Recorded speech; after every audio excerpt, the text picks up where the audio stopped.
Eh bien, les amis, nous sommes arrivés à ce dernier épisode de cette série, donc sur le confinement. Et ce dernier épisode s'intitule tout simplement « Pratiquement ».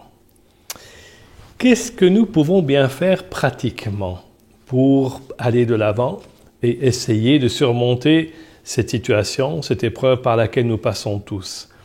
Eh bien, de nouveau, la Bible nous dit clairement des choses très intéressantes. Et la première que je vais vous citer se trouve dans Ésaïe chapitre 26 et au verset 20. Et voici ce qu'il est écrit. « Va mon peuple, entre dans tes appartements et ferme tes portes derrière toi. Cache-toi pour un petit moment jusqu'à ce que la colère soit passée. » N'est-ce pas extraordinaire ce verset qui a traversé les siècles et même les millénaires depuis l'époque d'Ésaïe et qui nous arrive aujourd'hui et qui nous parle clairement. Ferme les portes et cache-toi. C'est extraordinaire de voir combien la parole de Dieu reste d'actualité jusqu'aujourd'hui. Et puis je vais faire un saut en avant, à partir d'Ésaïe, on va en avant et on arrive à l'époque de Jésus. Et lui, il va dire aussi quelque chose de très intéressant dans Matthieu chapitre 6 et verset 6. Vous connaissez sans doute ce verset, mais je vous le relis. « Mais toi, quand tu pries, entre dans ta chambre, ferme ta porte et prie ton Père qui est là dans le lieu secret. Et ton Père qui voit dans le lieu secret te le rendra ouvertement. » Eh bien oui, mes amis, vous avez compris. Ce n'est pas simplement une question de se cacher dans un lieu secret, dans un appartement, mais c'est aussi de prier et de chercher Dieu. Profitons-en pour vraiment essayer de trouver sa face et de mieux le connaître. N'est-ce pas une occasion extraordinaire qui nous est donnée?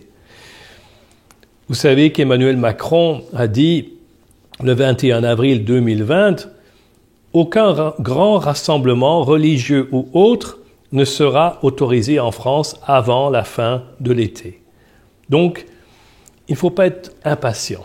Il faut que nous restions patients et que nous soyons dans la persévérance et de ne pas baisser les bras et de se dire qu'avec Dieu, nous allons nous en sortir. Et c'est ce que je vous conseille de faire. Vous savez, dans Ésaïe chapitre 55, il y a un autre verset très intéressant qui dit ceci. « Recherchez l'Éternel pendant qu'il se laisse trouver. Faites appel à lui tant qu'il est prêt. Que le méchant abandonne sa voie et l'homme injuste ses pensées. » Quelle bonne invitation, vous ne trouvez pas? De chercher l'Éternel tant qu'on peut le trouver, c'est vrai. Peut-être qu'un jour viendra où nous aurons beau essayer de le trouver, mais nous ne le trouverons plus. Donc, mes amis, plus que jamais maintenant, aujourd'hui, cherchez sa face, priez et invoquez-le. Et je termine avec ce merveilleux psaume 91, un extrait de ce psaume qui parle de la protection de Dieu et qui dit ceci. « Celui qui habite sous l'abri du Très-Haut repose à l'ombre du Tout-Puissant. » Donc ça c'est la condition. Celui qui habite sous l'abri du Très-Haut repose à l'ombre du Tout-Puissant. Et puis, un peu plus loin, il dit « Tu ne redouteras ni les terreurs de la nuit, ni la flèche qui vole durant le jour, ni la peste qui rôde dans les ténèbres, ni le fléau qui frappe en plein midi. » Nous voyons donc que Dieu veut que nous soyons dans la confiance, dans la paix, dans la sérénité. Jésus n'a-t-il pas dit « Je serai avec vous tous les jours jusqu'à la fin du monde ». Donc, soyons dans la paix, soyons dans la sérénité, soyons dans la confiance et démontrons notre foi en Dieu en lui faisant confiance, justement. Si vous avez des questions et que vous voudriez nous les adresser, vous pouvez le faire à travers la page Facebook du Club 700.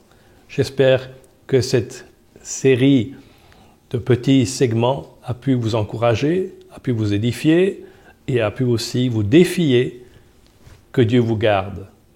À bientôt.